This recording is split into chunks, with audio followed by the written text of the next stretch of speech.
ছেড়ে যাওয়া মানুষকে আপনি কখনোই জিজ্ঞাসা করবেন না সে কেন চলে গেল। আপনাকে ছেড়ে যাওয়ার আগেই সে এসব প্রশ্নের উত্তর তৈরি করে রেখেছে। তাকে বরং জিজ্ঞাসা করেন এখনো মাটির চুলায় রান্না করে নাকি ইলেকট্রিক চুলায়। তাকে জিজ্ঞাসা করেন নুন আর চিনির ব্যবহারের পার্থক্যটা শিখেছে কিনা। তাকে কখনোই আপনি জিজ্ঞাসা করবেন না সে কেমন আছে। নেহায়েত ভালো থাকার জন্যই আপনাকে ছেড়ে গিয়েছে। তাকে জিজ্ঞাসা করুন এখনো তার খোলা ছাদ ভালো লাগে নাকি বন্ধ রুমে সেই আনন্দ উদযাপন করে। তাকে জিজ্ঞাসা করবেন না সে কিসে বেশি কমফোর্ট, বরং জিজ্ঞাসা করেন এখনো আগের মতো সমুদ্রের তীরই ভালোবাসে নাকি এখন একটু পাহাড়ের দিকে ঝোঁক জমেছে। মানুষ ছেড়ে যাওয়ার জন্য অনেক বেশি কারণ লাগে না, তবে ছেড়ে যাওয়ার ব্যাপারটা অনেক আগে থেকে তৈরি করে।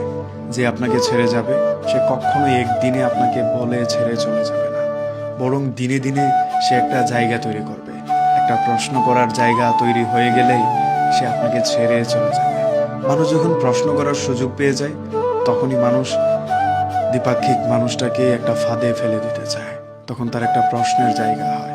প্রশ্ন করে যারা ছেড়ে চলে যেতে চায় তারা কখনোই আমাদের শুভাকাঙ্ক্ষী ছিল না কিংবা ভালোবাসেনি। এসব মানুষের কাছে অনুনয় বিনয় করে নিজেকে আবার ফেরত চাওয়া এক প্রকার বোকামি।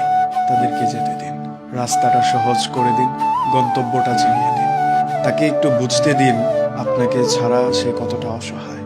একটা সময় পর গিয়ে সে যখন বুঝতে পারবে তার কাছে অনেক কিছু আছে শুধু আপনি নেই, তখন সে ব্যথাটা অনুভব করতে পারবে। একজন অনুসারী মানুষ কতটা বিকট পরিস্থিতিতে দাঁড়িয়েও সমুচ্চরে বলতে পারে আমি তোমাকে ভালোবাসি। এই জায়গাটা তাকে বুঝতে দিন, এই অভাবটা তাকে অনুভব করতে দিন।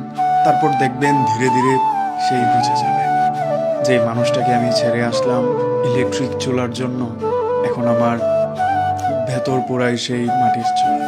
আমি যে মানুষটাকে ছেড়ে এসেছিলাম খোলা ছাদ বলে, এখন আমার এই অন্ধকার রুমে দম বন্ধ হয়ে আসে। এগুলো মানুষ ধীরে ধীরে বুঝতে পারে সমুদ্রের তীর আর গর্জন কতটা ভালো ছিল।